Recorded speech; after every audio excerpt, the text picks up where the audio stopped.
Ao pensar que confecção de órtese é uma coisa só para terapeutas da mão, especialistas em reabilitação de membros superiores, estamos reforçando uma crença e não uma verdade absoluta.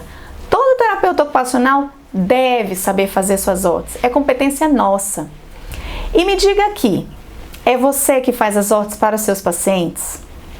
Quando nos colocamos em posições limitantes, nosso valor quanto profissionais também se limita.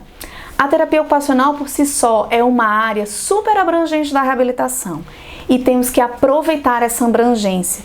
Senão, o que acontece?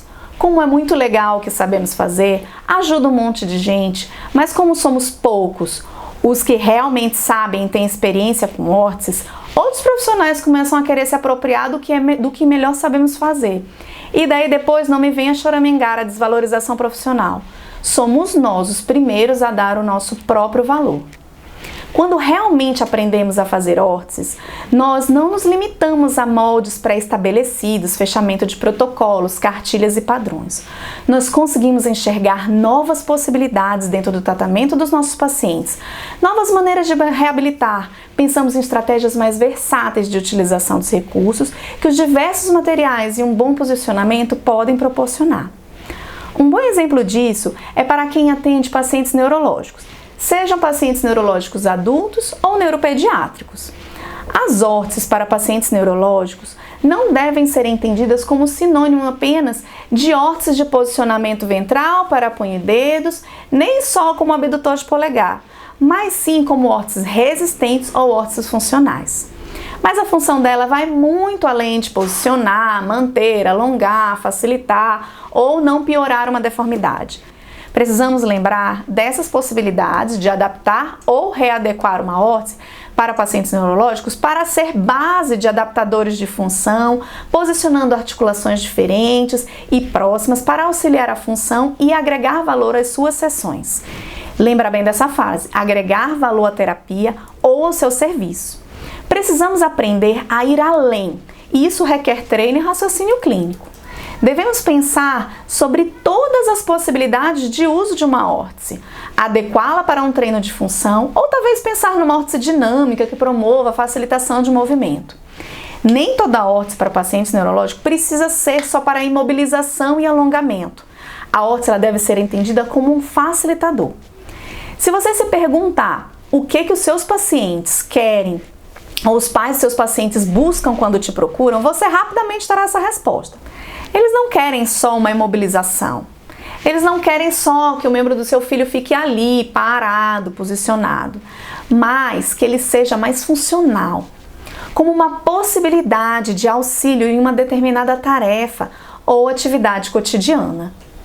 E se você tiver um recurso à mão que possibilite isso, é Deus no céu e você na terra, vai por mim.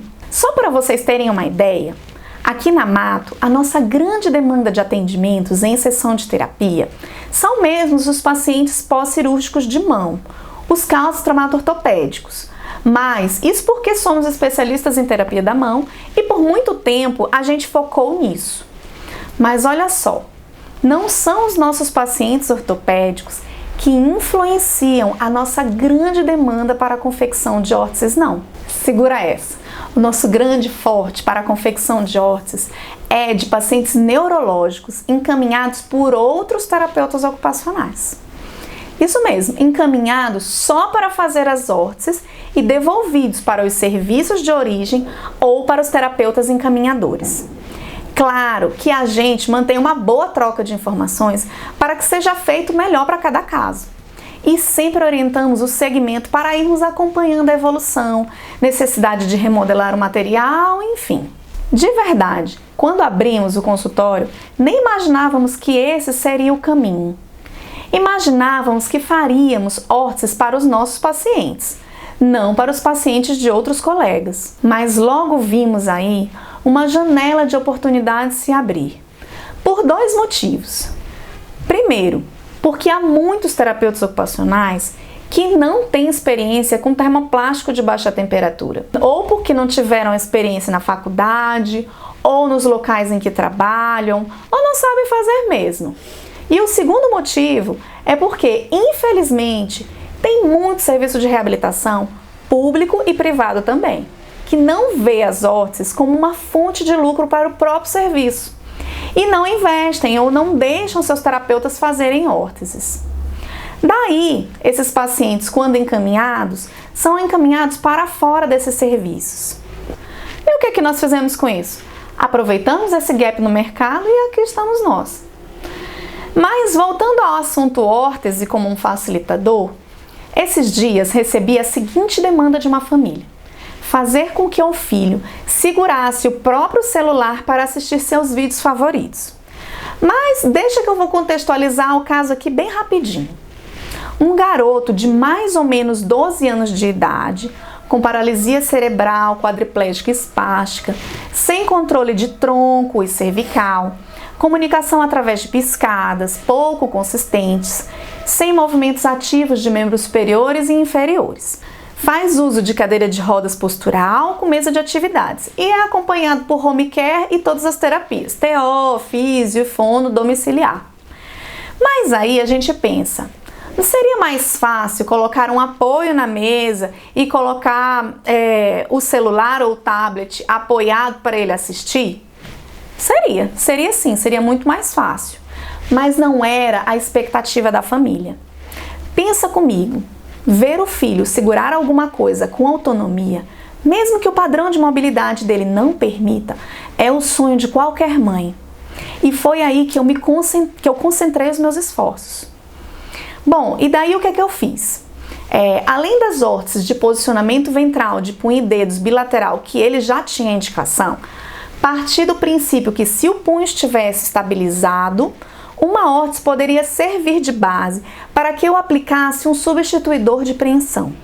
Então foram confeccionadas as duas órteses de posicionamento ventral para punho e dedos e um abdutor longo de polegar para a mão direita. Mas qual substituidor de preensão escolher? Existem vários.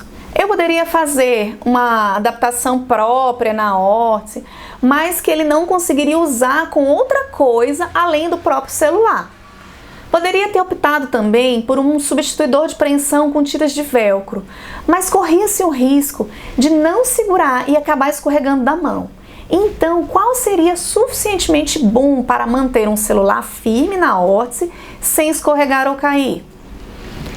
A solução encontrada foi usar um substituidor de preensão de silicone que se adaptou facilmente tanto aos contornos da mão quanto da órtese. E nesse caso, a órtese serviu principalmente como suporte para segurar o celular.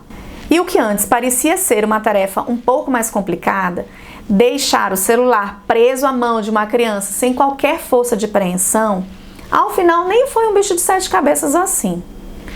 E a família? A família amou, me agradeceu um monte e a criança também ficou super contente. E nem foi nada tão especial assim. Mas aos olhos da família, eu consegui superar as expectativas dele. E isso é tudo. E só para lembrar uma coisa, eu não era terapeuta ocupacional que acompanhava no domiciliar não, mas deu tudo certo. Mas se por outro lado, você algum dia recebe no seu consultório, centro de reabilitação ou hospital, ou cai na sua mão um paciente neurológico com alguma lesão nervosa periférica, por exemplo, um hemiplégico com uma tendinite na mão contralateral à paresia, que não é nada incomum, tá? Já que o hemicorpo não afetado fica mais sobrecarregado ao realizar quase todas as funções que o corpo antes inteiro fazia, o que você fará com essa queixa? Vai passar para outro colega atender? Saberá identificar a necessidade de ortetizar ou não esse membro também? A questão é que quanto mais técnicas e recursos pudermos agregar nas nossas sessões de terapia, mais poderemos fazer pelos nossos pacientes, mais segurança transmitimos, mais respeito conquistamos, mais multiplicamos o número de atendimentos e diversificamos as áreas de atuação. E melhor do que um recurso que o desenvolvimento é próprio do terapeuta ocupacional, como a órtese, não tem. Estamos no melhor dos mundos, basta saber aproveitar. Pois com a vantagem de desenvolver um bom raciocínio clínico, incluindo esse recurso como parte do tratamento, as possibilidades de ganhos financeiros serão sempre as melhores. Então, aprender como desenvolver a melhor órtese a partir da necessidade do seu paciente é um dos melhores caminhos. Entender as dificuldades motoras e adaptar com esses conhecimentos facilitará no desenvolvimento do melhor recurso que o seu paciente precisa. Por isso, não foque só no conhecimento das órteses padrões, e sim entenda cientificamente como eleger a melhor solução para o seu paciente. E abra-se à possibilidade de aprender novas técnicas e aprender a fazer muito mais do que aquilo que você já sabe. Pense nisso. E se você conhece um TO, uma TO que precisa ver esse vídeo, compartilhe à vontade. Um grande beijo a todos e até mais!